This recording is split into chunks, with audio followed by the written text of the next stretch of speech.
ಮೀಸಲಾತಿ ಪ್ರಮಾಣ ಜಾಸ್ತಿ ಮಾಡಬೇಕು ಅಂತ ಶಿಫಾರಸು ಮಾಡಿದ್ದಾರೆ. ಬಿಜೆಪಿ ಮತ್ತು ಹಿರಿಯ ನಾಯಕರಿಗೆ ನೀವು ಸಮುದಾಯ ಯಾವ ರೀತಿ ನೋಡ್ತೀರಾ ಇದನ್ನ? ಒಂದು ಕಾಂತರಾಜ್ ಸಮಿತಿಯನ್ನ ಮಾಡಿ ಸುಮಾರು 10 ವರ್ಷಕ್ಕೂ ಮೇಲ್ಪಟ್ಟಾಗಿದೆ. ಮಾನ್ಯ ಮುಖ್ಯಮಂತ್ರಿಗಳಿಗೆ ಸತ್ಯಾಸತ್ಯತೆಗಳು ಸಂಪೂರ್ಣವಾಗಿ ಗೊತ್ತಿದೆ. ಅವ್ರ ಕುರ್ಚಿಯನ್ನ ಉಳಿಸ್ಕೊಳ್ಳೋದಕ್ಕೋಸ್ಕರವಾಗಿ ರಾಷ್ಟ್ರದ ಅವರ ಪಕ್ಷದ ನಾಯಕರುಗಳು ಯಾವ ರೀತಿ ಅವರಿಗೆ ಮೊನ್ನೆ ದೆಹಲಿ ಕರೆಸಿ ಹೇಳಿದ್ದಾರೆ ಅನ್ನೋದು ಕೂಡ ನನ್ನ ಹತ್ರ ಮಾಹಿತಿ ಇದೆ. ಆದರೆ ಕರ್ನಾಟಕಕ್ಕೆ ಒಂದು ದೊಡ್ಡ ಇತಿಹಾಸ ಇದೆ. ದಿವಂಗತ ದೇವರಾಜ ಅರಸು, ನಿಜಲಿಂಗಪ್ಪನವರು, ವೀರೇಂದ್ರ ಪಾಟೀಲ್ರು, ರಾಮಕೃಷ್ಣ ಹೆಗಡೆ ಅವರು, ದೇವೇಗೌಡರು, ಬೊಮ್ಮಾಯಿ ಅವರು, ಜಯೇಶ್ ಪಟೇಲ್ರು, ಅನೇಕ ಮುತ್ಸದ್ದಿಯ ನಾಯಕರನ್ನ ಕರ್ನಾಟಕ ಮುಖ್ಯಮಂತ್ರಿಗಳಾಗಿ ಕೆಲಸ ಮಾಡಿದ್ದಾರೆ. ಸಿದ್ದರಾಮಯ್ಯನವರು ಯಾವತ್ತೂ ಕೂಡ ಇವತ್ತಿನ ಅವರ ಪರಿಸ್ಥಿತಿಯನ್ನು ನೋಡಿದ್ರೆ ಈ ಮಟ್ಟಕ್ಕೆ ಸಿದ್ದರಾಮಯ್ಯನವರು ಕೂಡ ಬಂದಿದ್ದಾರ ಅನ್ನುವ ಒಂದು ನೋವು ನನ್ನನ್ನ ಕಾಡ್ತಾ ಇದೆ. ಈಗಾಗಲೇ ಆ ವರದಿಯನ್ನ ಮಂಡನೆ ಮಾಡಿದ್ದಾರೆ. ಅದು ಕ್ಯಾಬಿನೆಟ್ ನಲ್ಲಿ ಅಪ್ರೂವ್ ಆದ್ಮೇಲೆ ಅದನ್ನ ಮುಂದಕ್ಕೆ ಏನ್ ಮಾಡಬೇಕು ಅನ್ನೋದನ್ನ ನಾವೆಲ್ಲರೂ ಕೂಡ ಕುಳಿತುಕೋತೀವಿ. ನಮ್ಮ ಪಕ್ಷದ ಅನೇಕ ನೇತಾರಗಳಿದ್ದೀವಿ.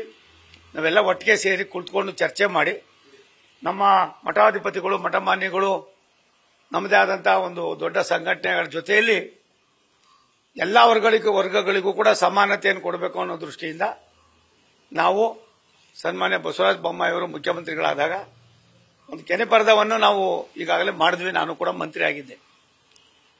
ಸಿದ್ದರಾಮಯ್ಯನವರು ಕಾಂತರಾಜ್ ಸಮಿತಿ ವರದಿ ಸರಿ ಇಲ್ಲ ಅನ್ನೋದನ್ನ ಅವ್ರ ಪಾರ್ಟಿಯವರೇ 50-60% ಹೇಳ್ತಾ ಇದ್ದಾರೆ.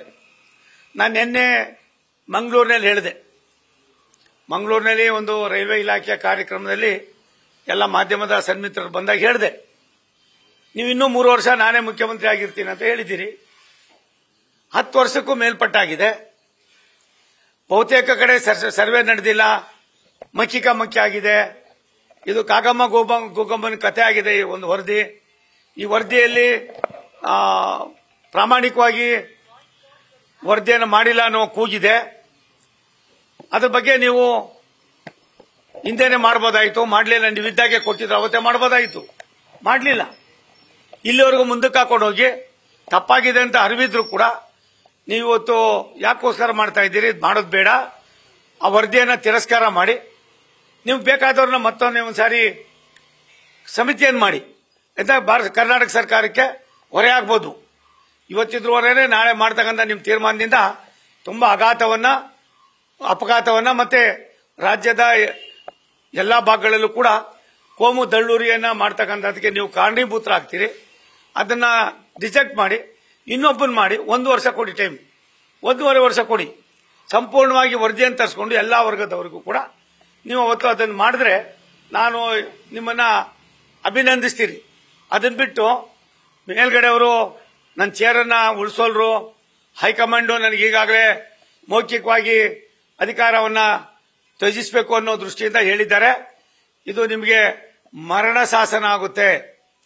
ನಿಮ್ಮವರೇ ನಿಮಗೆ ಎಲ್ಲೋ ಒಂದು ಕಡೆ ಭಾರಿ ವ್ಯವಸ್ಥಿತವಾಗಿ ಪಿತೂರಿಯನ್ನು ಮಾಡಿ ನಿಮ್ಮ ಚೇರನ್ನ ಕಸಿತಕ್ಕಂಥದಕ್ಕೆ ತಮ್ಮ ಮೂಲಕ ಈ ವರದಿಯನ್ನ ಎಲ್ಲೋ ಕಾಗಮ್ಮ ಗೂಗಮ್ಮನ ಕೆಲಸ ಮಾಡಿರ್ತಕ್ಕಂಥ ಈ ವರದಿಯಲ್ಲಿ ಸಾಧಕ ಬಾಧಕಗಳ ಜೊತೆಯಲ್ಲಿ ಸತ್ಯಾಂಶ ಭಾರಿ ಕಡಿಮೆ ಇದೆ.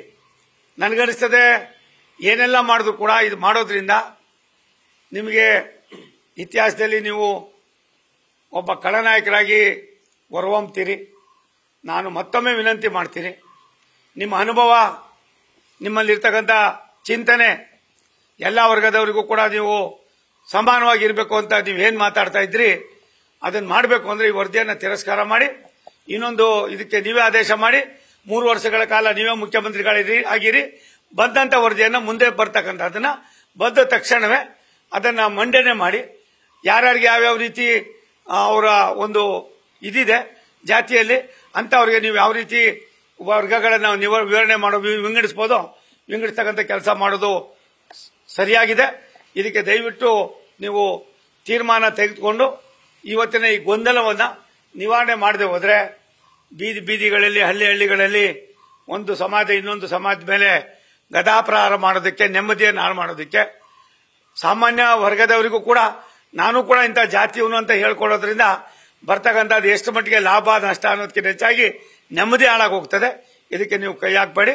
ಈ ವರದಿಯನ್ನು ತಿರಸ್ಕಾರ ಮಾಡಿ ಮತ್ತೊಂದು ವರದಿಯನ್ನು ಮಾಡಿ 3 ವರ್ಷದಲ್ಲಿ ಅದನ್ನ ಒಂದು ಹಂತಕ್ಕೆ ತಂದು ಒಳ್ಳೆಯ ತತ್ವನಿಷ್ಠ ರಾಜಕಾರಣಿಗಳು, ನಾನು ಯಾವ ಇದ್ರೊಳಗೂ ಕೂಡ ಇಲ್ಲ ಅಂತ ತಾವೇನು ಹೇಳ್ಕೊತೀರಿ, ಅದಕ್ಕೆ ಒಂದು ಮುನ್ನುಡಿಯನ್ನು ಬರೀಬೇಕು ಅಂತ ನಾನು ವಿನಂತಿ ಮಾಡ್ತೀನಿ. ಖಂಡಿತ ಆಗಿಲ್ಲ. ಅದು ಅವ್ರಿಗೂ ಗೊತ್ತಿದೆ, ಎಲ್ಲರಿಗೂ ಗೊತ್ತಿದೆ. ಎಲ್ಲ ಒಂದು ಸಮಾಜವನ್ನ ಮತ್ತೊಂದು ಸಮಾಜವನ್ನ ಮತ್ತೆ ಮೇಲ್ವರ್ಗ ಕೆಳವರ್ಗ ಅಂತ ಯಾರಿಗೂ ಇಲ್ಲ ನಮ್ಮಲ್ಲಿ. ಅಂತದನ್ನ ಎತ್ಕಡ್ತಕ್ಕಂಥ ಕೆಲಸವನ್ನ ಮಾಡೋದು ನಿಮಗೆ ಸಮಂಜಸ ಅಲ್ಲ. ರಾಜ್ಯದಲ್ಲಿ ಯಾವ್ಯಾವ ಕೋಮಿನವರು ಎಷ್ಟೆಷ್ಟಿದೆ ಅನ್ನೋದು ನನಗಿನ್ನ ಸನ್ಮಾನ್ಯ ಸಿದ್ದರಾಮಯ್ಯನವರಿಗೆ ತುಂಬಾ ಚೆನ್ನಾಗಿ ಗೊತ್ತಿದೆ. ಇದಕ್ಕೆ ನೀವು ಕೈ ಹಾಕಬೇಡಿ. ಇದೊಂದು ಜೇನುಗೂಡು ಕೈ ಹಾಕ್ದಂಗೆ ಆಯ್ತದೆ. ಇಂಥ ತಪ್ಪು ನಿಮ್ಮಿಂದ ಆಗಬಾರ್ದು ಅನ್ನೋದು, ನಾನು ಕೂಡ ನಿಮ್ಮ ಜೊತೆಯಲ್ಲಿ 16 ವರ್ಷಗಳ ಕಾಲ ಜೊತೆಯಲ್ಲಿದ್ದವರು, ಮಂತ್ರಿಗಳಾಗೂ ಕೂಡ ಕೆಲಸ ಮಾಡಿರೋರು, ಎಲ್ಲ ಒಂದ್ ಕಡೆ ನಿಮ್ಮ ಪಾರ್ಟಿಯವರು ನಿಮ್ಮನ್ನ ಯಾವ್ಯಾವ ಆಯುಧಗಳನ್ನ ಹಿಡ್ಕೊಂಡು ತಿವಿತಾ ಇದ್ದಾರೋ ಗೊತ್ತಿಲ್ಲ. ಆ ತಿವಿತಕ್ಕೆ ಹೊಡೆದಾಗಿ ಎಲ್ಲೋ ಕೊರಗುವಂತ ಪರಿಸ್ಥಿತಿಗೆ ತಗೊಂಡು ಹೋಗ್ಬೇಡಿ ನೀವು. ವರದಿಯಲ್ಲಿ ಒಟ್ಟಾರಾಗಿ ಲಿಂಗಾಯತರಿಗೆ 5% ಮೀಸಲಾತಿ ಹಿಂದೆ ಕೊಡ್ಲಾಗ್ತಾ ಇತ್ತು. ಈಗ 8% ಕೊಡಬೇಕು ಅಂತ ಶಿಫಾರಸ್ ಮಾಡಿ ಒಂದ್ ನಿಮಿಷ ತಾಳ್ರಿ. ನೀವು ಯಾರು ಕೊಡೋದಿಕ್ಕೆ, ನೀವ್ಯಾರಿಗೆ ಕೊಡೋದಿಕ್ಕೆ? ಆ ಜನಸಂಖ್ಯೆ ಇದ್ರೆ ಆ ಜನಸಂಖ್ಯೆಗೆ ಅನುಗುಣವಾಗಿ ಅದಾಗ್ತದೆ. ಆ ವರದಿ ಪಾರದರ್ಶಕವಾಗಿಲ್ಲ. ಪಾರದರ್ಶಕವಾಗಿ ನೀವೇ ಮಾಡಿ. ನೀವೇ ಯಾಕೆ ಮಾಡಿರಲ್ಲ ಅವತ್ತು? ನೀವು ಬಂದ್ಮೇಲೆ ವರದಿ ಕೊಟ್ಟ ಮೇಲೆ ನೀವು 3 ವರ್ಷ ಇದ್ರಿ. ಅದಾದ್ಮೇಲೆ ಮತ್ತೆ 5-6 ವರ್ಷ ಕಳೀತು, 10 ವರ್ಷ ಆಯ್ತು. ಇನ್ನೊಂದು ವರದಿ ಮಾಡಿಸಿ ಮೊನ್ನೆ ಇದನ್ನು ತಿರಸ್ಕಾರ ಮಾಡಿಬಿಟ್ಟು ಪಾರದರ್ಶಕವಾಗಿ ಬಂದ ತಕ್ಷಣವೇ ನೀವು ವರದಿಯನ್ನು ತಂದು ದೇಶಕ್ಕೆ, ಇತಿಹಾಸಕ್ಕೆ ಮತ್ತೆ ಯಾವ ರೀತಿ ಅವನೂರು ವರದಿ ಅಂತ ಹಿಂದೆ ಇವತ್ತು ಮಾತಾಡ್ತಾರೋ ಅಂತ ಅದಕ್ಕೆ ನೀವು ಒಂದು ಮುನ್ನುಡಿಯನ್ನು ಬರೀರಿ ಸ್ವಾಮಿ. ಅದನ್ನ ಬಿಟ್ಟು ಯಾಕೆ ಇವೆಲ್ಲ ಮಾಡ್ತೀರಿ? ಅವ್ರ ಪಕ್ಷದ ಸಚಿವರಲ್ಲ, ಶಾಸಕರು ಅಲ್ಲ, ಕಾರ್ಯಕರ್ತರಲ್ಲ, ಮಠಮಾನ್ಯಗಳಲ್ಲ, ಸಾಮಾನ್ಯ ವರ್ಗದ ಜನರು ಕೂಡ ನಿಮ್ಮನ್ನ ಶಾಪ ಹಾಕ್ತಕ್ಕಂಥ ಪರಿಸ್ಥಿತಿಗೆ ಬರ್ತದೆ. ನೀವು ಒಬ್ಬರೇ ಆಯ್ತೀರಿ. ಸಿದ್ದರಾಮಯ್ಯನವರು ಇಲ್ಲಿವರೆಗೂ ಕೂಡ ಯಾವುದೇ ಒಂದು ಇದ್ರೊಳಗೂ ಕೂಡ ಇರಲಿಲ್ಲ. ಇದರಿಂದ ನೀವು ತುಂಬಾ ಕೆಟ್ಟ ಹೆಸರು ತಗೋತೀರಿ. ಇದಾಗೋದು ಮಾಡೋದಕ್ಕೆ ಅವಕಾಶ ಕೊಡಬೇಡಿ. ಸಭೆ ಸೇರುವಂತ ಸಾಧ್ಯತೆಗಳಿದೆ. ಅದೆಲ್ಲ ಮುಂದಕ್ಕೆ ನೋಡೋಣ. ಏನ್ ಮಾಡಬೇಕು, ಮಾಡಬೇಕು ಅನ್ನೋದಕ್ಕಿಂತ ಹೆಚ್ಚಾಗಿ ರಾಜ್ಯದ ಇತಿಹಾಸದಲ್ಲಿ ಎಲ್ಲ ವರ್ಗದವರಿಗೂ ಕೂಡ ಸಮಾನತೆಯನ್ನು ಕೊಡಬೇಕು ಅಂತ ನಿಮ್ಮಲ್ಲಿ ಏನಾದ್ರು ಅಲ್ಪ ಸ್ವಲ್ಪ ಕಿಂಚಿತ್ತು ಭಾವನೆ ಇದ್ರೆ ಈ ವರದಿಯನ್ನು ತಿರಸ್ಕಾರ ಮಾಡಿ. ಸರ್, ಈಗ ರಾಜ್ಯದಲ್ಲಿ ಏನೇ ಬೆಲೆ ಏರಿಕೆ ಆದ್ರೂ ಕೂಡ ಅದು ಕೇಂದ್ರ ಸರ್ಕಾರದ ಹೊಣೆ ಅಂತ ರಾಜ್ಯ ಸರ್ಕಾರ ಹೇಳ್ತಾ ಇದೆ. ಅವ್ರಿಗೆ ನಾಚಿಕೆ ಆಗ್ಬೇಕು. ಸೆಸ್ ಹಾಕಿದಾರಲ್ಲ ಇದಕ್ಕೆ, ಯಾವುದು ಟೋಲ್ಗಳಿಗೆ 5% ಕೇಂದ್ರ ಸರ್ಕಾರನ? ನೀವು ಇದಕ್ಕೆ ಪೆಟ್ರೋಲ್ಗೆ ಹಾಕಿದಿರಲ್ಲ ಅದು ಕೇಂದ್ರ ಸರ್ಕಾರನ? ಬೇರೆ ಬೇರೆ ನೀವು ರೈಟ್ ಜಾಸ್ತಿ ಮಾಡಿದಿರಲ್ಲ ಅದು ಕೇಂದ್ರ ಸರ್ಕಾರನ? ಹೆಣ್ಣೆ ಹೊಡಿತಾರಲ್ಲ, ಎಣ್ಣೆ ಹೊಡಿಯೋರಿಗೆ ಎದ್ವಾತೋದು ಹಾಕಿದಾರ ಅದು ಕೇಂದ್ರ ಸರ್ಕಾರನ? ಕೇಂದ್ರ ಸರ್ಕಾರ ಯಾವ್ದಾದ್ರು ಒಂದು ಮಾಡಬೇಕಾದ್ರೆ ಅದಕ್ಕೆ ತನ್ನದೇ ಆದಂತ ಒಂದು ನಾರಂಶ ಇರ್ತದೆ. ಆ ನಾರಂಶದಲ್ಲಿ ಭಾರತ ಸರ್ಕಾರ ಕೆಲಸ ಮಾಡ್ತದೆ. ನಿಮಗೆ ಗೊತ್ತು, ಗುರಿ ಏನೂ ಇಲ್ಲ. ಹುಚ್ಚ ಮದ್ವೆಲಿ ಉಂಡೋನೆ ಜಾಣ. ಯಾರ್ಯಾರು ಯಾವ್ಯಾವ ರೀತಿ ಬರೆ ಹಾಕಿ ಅನ್ಯಾಯ ಮಾಡಬೇಕು ಎಲ್ಲವನ್ನು ಮಾಡಿ ಮತ್ತೆ ಭಾರತ ಸರ್ಕಾರದ ಸರ್ವಾಂಗೀಣ ಅಭಿವೃದ್ಧಿಯನ್ನ ನೋಡಾದ್ರೂ ಕಲ್ತ್ಕೊಡ್ರಿ ಅನ್ನೋ ಮಾತನ್ನ ನಾನು ಈ ರಾಜ್ಯದ ಕಾಂಗ್ರೆಸ್ ನಾಯಕರಿಗೆ ಹೇಳೋದಕ್ಕೆ ಇಚ್ಛೆ ಪಡ್ತೀನಿ. ಪ್ರತಿಭಟನೆ ಬೇರೆ ಇದೆ ಕೇಂದ್ರದ ವಿರುದ್ಧ. ಅಲ್ಲ, ಒಂದ್ ನಿಮಿಷ ತಾಳಪ್ಪ. ಅವ್ರಿಗೆ ನಾಚಿಕೆ ಆಗ್ಬೇಕ್ರಿ.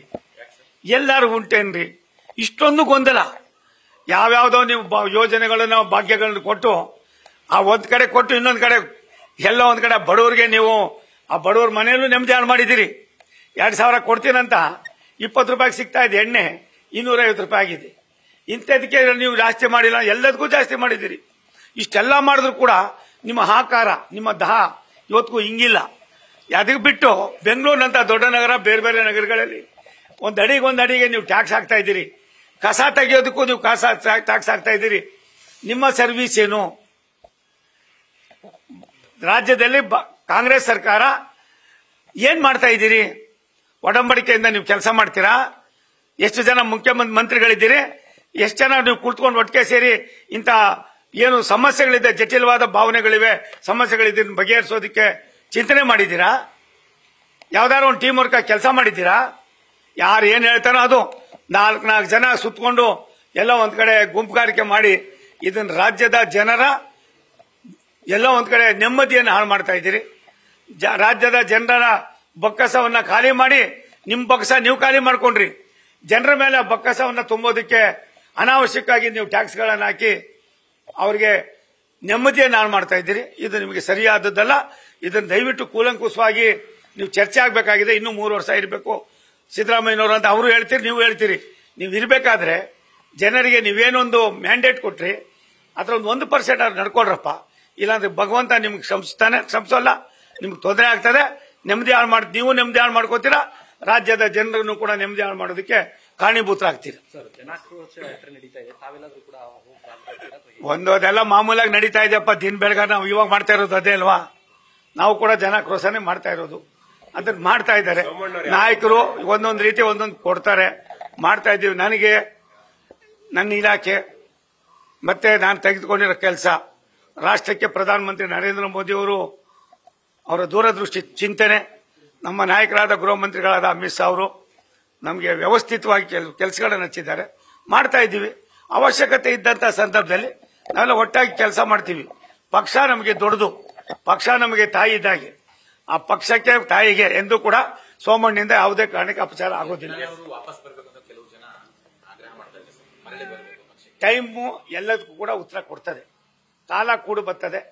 ಒಳ್ಳೆಯವರಿಗೆ ಎಲ್ಲ ಒಂದ್ ಕಡೆ ಅವ್ರು ಮಾತನಾಡೋದನ್ನ ಸ್ವಲ್ಪ ಕಡಿಮೆ ಮಾಡ್ಕೊಂಡ್ರೆ ಅದು ಕೂಡ ಅವ್ರಿಗೂ ಕ್ಷೇಮ, ನಮಗೂ ಕ್ಷೇಮ. ಸರ್, ಈಗ ಇಲ್ಲಿ ತಮಿಳುನಾಡಲ್ಲಿ ಬಿಜೆಪಿ ರಾಜ್ಯಾಧ್ಯಕ್ಷ ಆಯ್ಕೆ ಆಯ್ತು, ರಾಜಕೀಯ ಕೌಂಟೌನ್ ಶುರುವಾಗಿದೆ ಸರ್. ರಾಜ್ಯಾಧ್ಯಕ್ಷ ನಂಗೆ ಗೊತ್ತಿಲ್ಲ ಕಣ್ರು, ನಾನು ಯಾವುದಕ್ಕೂ ಕಾಂಪಿಟೇಟರ್ ಅಲ್ಲ, ಕಂಟೆಂಟರ್ ಅಲ್ಲ. ನಾನು 74 ವರ್ಷ. ನಾನು ಇವತ್ತು ಕೂಡ ಲವಲವಿಕೆಯಿಂದ ಕೆಲಸ ಮಾಡ್ತಾ ಇದ್ದೀನಿ. ತುಮಕೂರು ಜನರ ಋಣ ಇದೆ, ಅದನ್ನು ತೀರಿಸ್ತಾ ಇದ್ದೀನಿ. ಭಾರತ ಸರ್ಕಾರ, ಸನ್ಮಾನ್ಯ ನರೇಂದ್ರ ಮೋದಿ ಅವರು, ಅಮಿತ್ ಶಾ ಅವರು ನನಗೆ ಜವಾಬ್ದಾರಿಯನ್ನು ಕೊಟ್ಟಿದ್ದಾರೆ. ಆ ಜವಾಬ್ದಾರಿಯನ್ನ ಕಾಯ ವಾಚ ಮಾನಸ ನಾನು ಕೆಲಸ ಮಾಡ್ತಾ ಇದ್ದೀನಿ. ನನಗೆ 4-5 ಆಸ್ಪಿರೇಷನ್ ಡಿಸ್ಟ್ರಿಕ್ಟ್ಗಳು ಕೊಟ್ಟಿದ್ದಾರೆ. ನಾರ್ತ್ ಈಸ್ಟರ್ನ್ ಸ್ಟೇಟ್ ಅನ್ನ ಸಾಕಷ್ಟು ಕೆಲಸ ಮಾಡೋದಕ್ಕೆ ಕೊಟ್ಟಿದ್ದಾರೆ. ಆಗಿರುವಾಗ ನಾನು ಲವಲವಿಕೆಯಿಂದ ಕೆಲಸ ಮಾಡ್ತೀನಿ. 1 ಗಂಟೆನೂ ಕೂಡ ವೇಸ್ಟ್ ಆಗಿ ಕುಳಿತುಕೊಳ್ಳೋನಲ್ಲ. ಭಾರತ ಸರ್ಕಾರ ಯಾವ ಕೆಲಸ ಮಾಡಬೇಕು ಏನು ಅನ್ನೋದು ನನಗೆ 8-9 ತಿಂಗಳಲ್ಲಿ 46 ವರ್ಷದ ಇಲ್ಲಿ ಅನುಭವ ಬೇರೆ, ಅಲ್ಲಿ 9 ತಿಂಗಳ ಅನುಭವ ಇದೆಯಲ್ಲ.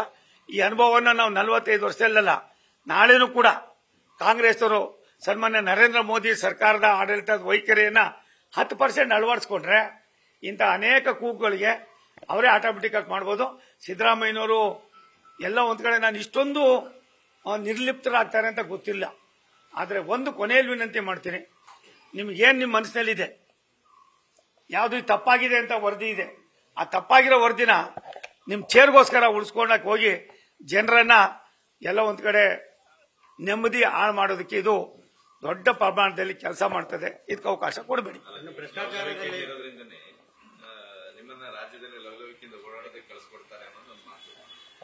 ನಾನು 74 ವರ್ಷ, ನಾನು ಇನ್ನೊಂದು 10-20 ವರ್ಷ ಬದುಕಿರ್ಬೇಕು ಚೆನ್ನಾಗಿ ಅಂತ ಆಸೆ ಇದೆ. ನನ್ನ ಆಶಯ ಮಠಮಾನ್ಯಗಳು, ಬೇರೆ ಬೇರೆ ನಂದೇ ಆದಂತ ಕೆಲವಾರು ಕೆಲಸ ಕಾರ್ಯಗಳಿದೆ. ಪಕ್ಷ ನನಗೆ ಸಾಕಷ್ಟು ಕೊಟ್ಟಿದೆ, ಆ ಕೆಲಸ ನಾನು ಮಾಡ್ತಾ ಇದ್ದೀನಿ. ಬಸವರಾಜ ರಾಯರೆಡ್ಡಿ ಒಂದು ಮಾತಾಡಿದ್ದಾರೆ, ಭ್ರಷ್ಟಾಚಾರದಲ್ಲಿ ರಾಜ್ಯ ನಂಬರ್. ನನಗೆ ಅವನು ಫೋನ್ ಮಾಡಿ, ನಾನು ಅವರು ಹೋಗೋ ಬಾರೋ ಫ್ರೆಂಡು. ಬಸವರಾಜ ರಾಯರೆಡ್ಡಿ ನಾನು ಹೋಗೋ ಬಾರೋ ಫ್ರೆಂಡು, ನಾನು ಅವರೆಲ್ಲ ಜೊತೆಲಿದ್ದವರು. ಅವನಿಗೆ ಏನ್ ಅನ್ನಿಸ್ತೋ ಅದು ಹೇಳ್ಬಿಟ್ಟವನೇ. ಇವಾಗ ಏನಾಗಿದೆ ಅದು ಅವನಿಗೆ ಮುಳ್ಳಾಗ್ಬಿಟ್ಟಿದೆ. ಹಾಗಾಗಿ ಎಚ್ಚರಿಕೆ ಗಂಟೆಯನ್ನು ಇಟ್ಕೊಂಡೆ ನಾವು ಮಾಡಬೇಕಾಯ್ತದೆ. ಬಸವರಾಜ ರೆಡ್ಡಿ ಒಬ್ಬ ಕ್ರಿಯಾಶೀಲವಾಗಿ ಕೆಲಸ ಮಾಡೋನು. ಅವನು ಹೇಳಿರೋದು 100ಕ್ಕೆ 100 ಸತ್ಯವಾಗಿದೆ. ಇಂಥವ್ರು ಎಲ್ಲ ಕಡೆಯಲ್ಲೂ ಜಾಸ್ತಿ ಆಗಬೇಕು, ಸತ್ಯ ಹೇಳೋರು ಜಾಸ್ತಿ ಆಗಬೇಕು, ವಾಸ್ತವಾಂಶಕ್ಕೆ ಬೆಲೆ ಕೊಡಬೇಕು. ಆದ್ರಿಂದ ಕಾಂಗ್ರೆಸ್ನವ್ರು ಅವ್ನಿಗೇನು ಮಾಡ್ತಾರೋ ಗೊತ್ತಿಲ್ಲ, ಅವ್ನು ಸತ್ಯ ಮಾತಾಡಿದ್ದಾನೆ. ಸಿದ್ದರಾಮಯ್ಯನವ್ರಿಗೂ ಕೂಡ ಇದು ಅರಿವಾಗಿದೆ, ರಾಯರೆಡ್ಡಿ ಮಾತಾಡಿದ್ರೆ ಸರಿ ಇದೆ ಅಂತ ಅಂದ್ಬಿಟ್ಟು ಅವರು ಸಿದ್ದರಾಮಯ್ಯನವರ ಬಲಗೈ ಬಂಟರು ಕೂಡ ಹೌದು. ಆಗಿರೋದ್ರಿಂದ ಆ ಬಲಗೈ ಬಂಟ ಎಲ್ಲ ಒಂದ್ ಕಡೆ ಸಿದ್ದರಾಮಯ್ಯನವ್ರ ಹತ್ರ ಒಬ್ಬನಾದ್ರೂ ಇದ್ದಾರೆ ಅನ್ನೋ ನೆಮ್ಮದಿ ಇದೆ. ಅವ್ನು ಹೇಳಿರೋದು 100ಕ್ಕೆ 100 ಸರಿ ಇದೆ. Thank you. ನ್ಯೂಸ್ ಫಸ್ಟ್, ನಿರ್ಭೀತಿಯಿಂದ ನಿಮ್ಮ ಪರವಾಗಿ.